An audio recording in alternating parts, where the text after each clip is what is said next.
जय माता दी। आप सभी का आपके अपने चैनल एस्ट्रो फ्रेंड अंशु में स्वागत है। मैं डॉक्टर अंशु गुप्ता आज के इस वीडियो में आपको बताने जा रही हूँ चकला बेलन जो सभी के घरों में इस्तेमाल होता है। क्या आप जानते हैं ये दोनों चीज़ें चकला और बेलन में छुपी है आपकी सुख समृद्धि और आपकी किस्मत।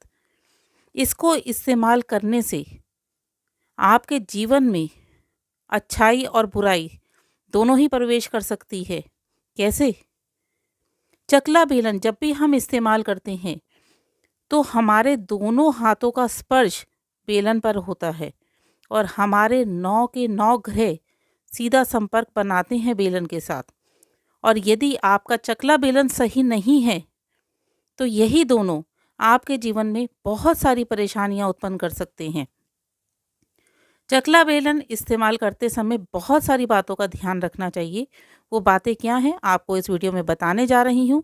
वीडियो को अंत तक ज़रूर देखिएगा। चैनल पे नए हैं तो चैनल को सब्सक्राइब ज़रूर कर लें। बेल नोटिफिकेशन को ऑन करके ऑल पे क्लिक ज़रूर करें। चकला बेलन इस्तेमाल करते समय हम कभी नोटिस भी नहीं करते हैं क्या ये हमारे लिए इतना महत्वपूर्ण है। क्या चकला बेलन से हमारे जीवन में अच्छाई और बुराई आ सकती है? बिल्कुल, चकला बेलन इस्तेमाल करते समय बहुत सी बातों का ध्यान रखना चाहिए। कौन सी हैं बातें बताने जा रही हूँ। चकला बेलन हमेशा भारी व किचन के मार्बल पर फ्लैट होना चाहिए। यदि रोटी बनाते वक्त चकला से आवाज़ आती है या चकले का बैलेंस आपके किचन सरफेस पे फ्लैट नहीं बनता है तो ऐसे में अर्निंग मेंबर जो घर में पैसा कमा रहा है उसकी तरक्की में रोक आती है, उसकी तरक्की में रुकावटें आती हैं। तो चकला बेलन खरीदते समय हमेशा ध्यान रखें कि चकला हमेशा आपके किचन सरफेस पर फ्लैट होना चाहिए। उसको इस्तेमाल करते समय उसमें किसी भी प्रकार की कोई आवाज़ नहीं आनी चाहिए। चकला बेलन का रंग भी हमारे जीवन में बहुत महत्वपूर्ण है। हमें कभी भी काले और नीले रंग के चकला बेलन इस्तेमाल नहीं करने चाहिए। हमेशा सफ़ेद, पीला, हरा या भूरे रंग का चकला बेलन इस्तेमाल करना शुभ होता है। चकला बेलन हमेशा सेम मटेरियल का होना चाहिए। ऐसा नहीं कि आपने चकला स्टील का ले लिया, बेलन लकड़ी का ले लिया, या आपने दोनों ही स्टील लेना है या आपने दोनों ही सेम चीज़ लेनी है। ऐसा नहीं कि एक की धातु अलग है और एक की धातु अलग है। ऐसा करने से आपके परिवार में लोगों में आपसी अंडरस्टैंडिंग नहीं हो पाएगी। सदस्यों में हमेशा वैचारिक मतभेद बने रहेंगे। एक पर्सन कोई बात बोलेगा तो दूसरा उस पर एग्री नहीं करेगा। आज के समय में मैंने बहुत सारे घरों में देखा है कि लोगों ने चकला इस्तेमाल करना ही छोड़ दिया है। किचन सरफेस पे ही वो बेलन से रोटियां बनाते हैं। ऐसा बिल्कुल भी नहीं करना चाहिए क्योंकि खाना बनाते वक्त चकला बेलन की जोड़ी को ही इस्तेमाल करना चाहिए। यदि आप चकला बेलन की जोड़ी को ही अलग कर देंगे, ऐसा करने पर परिवार के लोग एक दूसरे से दूर रहना शुरू कर देते हैं। तभी तो आप देख रहे हैं कि आज के समय में हर इंसान अकेला रह के खुश है। परिवार के बीच में वो खुश रहना ही नहीं चाहता है, उसको अकेलापन चाहिए। तो कभी भी चकला बेलन की जोड़ी को अलग नहीं करना चाहिए। कुछ घरों में रोटियां छोटी छोटी बनती हैं तो कुछ लोग बड़ी बड़ी रोटियां बनाते हैं। तो यहाँ पर ये ध्यान भी रखना बहुत ज़रूरी है कि आप जो रोटी बना रहे हैं क्या आपका चकला उसके अकॉर्डिंग ठीक है। जिस साइज़ की आप रोटियां बना रहे हैं उसी साइज़ का आपको चकला लेना चाहिए। ऐसा नहीं कि आपने चकला तो बहुत बड़ा ले लिया और उसके ऊपर छोटी छोटी रोटियां बना रहे हैं। यदि ऐसा चकला आप यूज़ कर रहे हैं तो ऐसी स्थिति में आपके जीवन में परेशानियां उत्पन्न हो जाती हैं।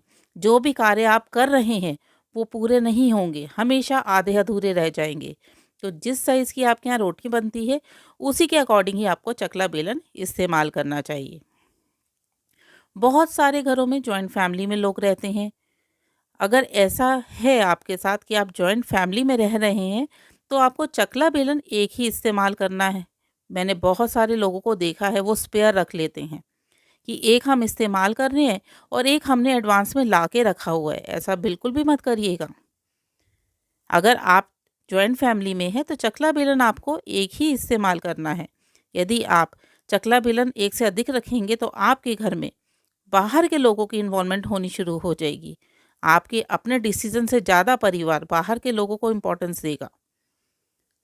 घर में चकला बेलन आपको कभी भी किसी को नहीं देना है। कई बार ऐसी स्थितियाँ आ जाती हैं कि आपके नेबर्स आपसे चकला बेलन माँगने आ जाते हैं, या आपके चकला बेलन में कोई परेशानी आ गई तो आप माँगने चले जाते हैं। कभी भी अपना चकला बेलन ना तो किसी को इस्तेमाल करने के लिए देना चाहिए और ना ही किसी और का चकला बेलन इस्तेमाल करने के लिए लेना चाहिए। ऐसा करने से दूसरे की परेशानियाँ हमारे ऊपर और हमारी परेशानियाँ दूसरे की तरफ चली जाती हैं। तो ध्यान रखिए, चकला बेलन हमेशा, अब यहाँ आप कभी नोटिस करते हैं कि आपको चकला बेलन कहाँ रखना चाहिए? जब भी आप खाना बना रहे हैं तो चूल्हे की लेफ्ट साइड में आपको चकला बेलन रख के इस्तेमाल करना है, और खाना बनाने के बाद उसे साफ सुथरा करके चूल्हे की राइट साइड में रख देना है। चकला बेलन को कभी भी आपने लटका कर नहीं रखना है। मैंने ये भी देखा है कि बहुत सारे लोग वो चकला बेलन का स्टैंड ले आते हैं, उसके अंदर चकला खड़ा करके रख देते हैं, ऊपर से बेलन रख देते हैं।